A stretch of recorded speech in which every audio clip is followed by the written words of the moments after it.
When our nation's economy was thriving, Nevada was at the heart of the construction boom. Buildings and homes were going up across the state. Neighborhoods were growing, schools were being built at record rates, and the construction industry was flourishing. All of this activity drove investments in other areas of the economy, and for many, life was good in Nevada. But when the crisis hit, the highs that my state experienced were matched by the lows that followed. Nevada now leads the nation in unemployment, with more than 160,000 Nevadans looking for a job. Many can no longer afford their homes. Nevadans are being forced into bankruptcy, facing foreclosure. And while Nevada is home of some of the most resilient, hardworking people in the country, almost 1/4 of Nevadans are so frustrated that they've simply given up hope for better employment. Much of the difficulty Nevadans are experiencing can be traced back to the foreclosure crisis in my state. The ill effects of depressed housing market is widespread. High rates of foreclosures are devastating to families, neighborhoods, and entire communities. Families that have been foreclosed upon already are having a hard time paying their bills. Add on to those difficulties the time spent finding a new place and the cost of moving, and their problems are compounded. Time spent fighting the bank to avoid foreclosure and relocating would likely be better used to find a job or better paying employment. One of the biggest problems distressed homeowners are facing is the programs that have been put into place to help keep people in their homes that have not lived up to expectations. My office spends a great deal of time with Nevadans on the cusp of losing their homes, looking for help, trying to keep families in their homes. It is truly heart-wrenching to hear some of these stories. These homeowners do not want to foreclose. Obviously, they do not want to lose their homes. I recently received this email from a constituent in Reno who's fighting to keep their home, and I'd like to share that with you, Mr. President. We hoped for a win-win situation, but in the end, all we got was a nightmare in which everyone loses. My sister and I obviously lose. Our neighborhood loses as another house sits vacant with a rusting metal sign in the front. Our state loses as the housing plight increases again. The bank loses because they lose a customer who just needed another chance. And most importantly, democracy loses as the plutocrats roll over another family. When family moves, their children often have to change school. So not only are children forced to move from their homes, they're also leaving behind their schools and their neighborhoods.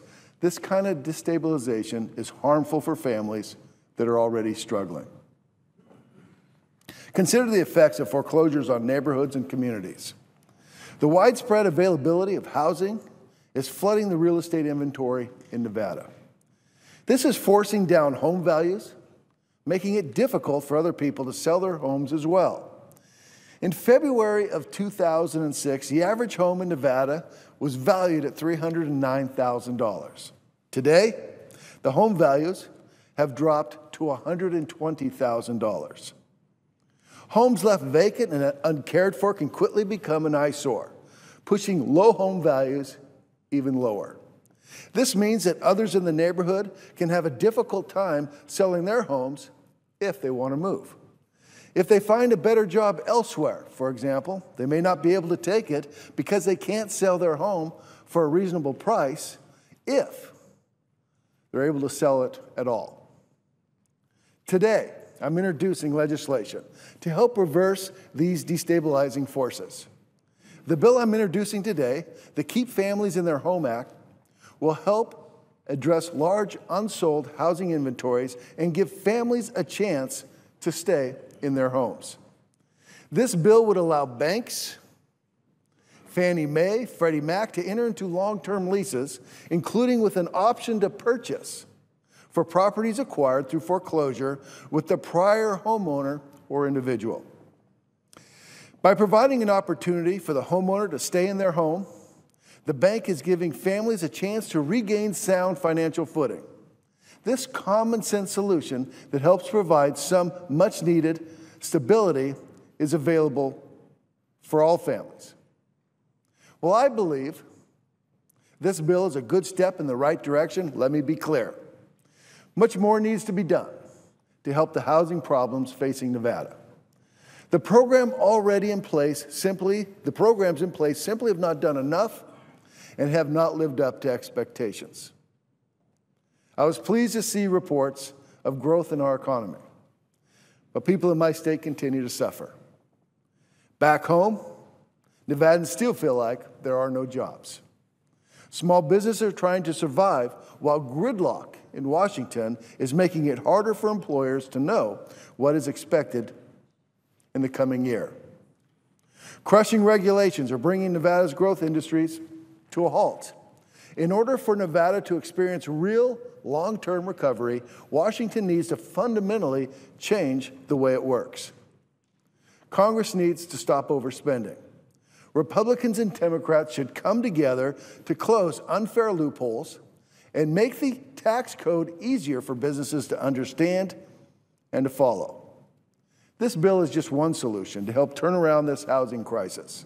It is also an idea that both Republicans and Democrats can support.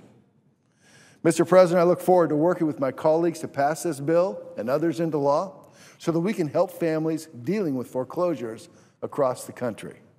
And as I've said before, moving forward, I welcome any and all ideas on how to fix the housing crisis in this country. Nevadans can't afford to wait any longer. In the meantime, I urge my colleagues to seriously consider supporting this bill. This legislation can go a long way towards helping families, stabilizing neighborhoods, and stem any further reduction in home prices. I hope you'll join me in this endeavor so that the President can sign this bill into law and help families who badly need it. Mr. President, I yield the floor.